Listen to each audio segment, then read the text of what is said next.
সেটা কঠিন, তরল, বায়বীয়, সেটা যেরকমই হোক, একটা পদার্থের মধ্যে তার যে গাঠনিক ধর্মটা সেটা কিরকম, তার আকর্ষণ বল, বিকর্ষণ বল, এই সম্পর্কে আলোচনা করা হয়েছে।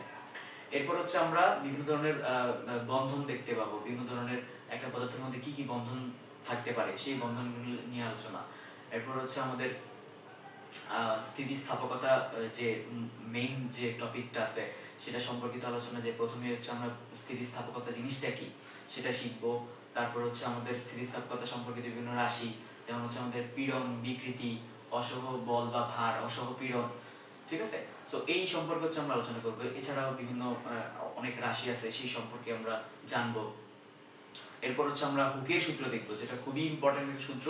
হুকের সূত্র সম্পর্কিত হচ্ছে আমরা তিনটা জিনিস আমরা দেখবো, যেটা হচ্ছে আমাদের তিনটা স্থিতিস্থাপক গুণাঙ্ক থাকতে পারে একটা দৈর্ঘ্যের জন্য। স্থিতিস্থাপক গুণাঙ্ক একটা হচ্ছে আমাদের আয়তন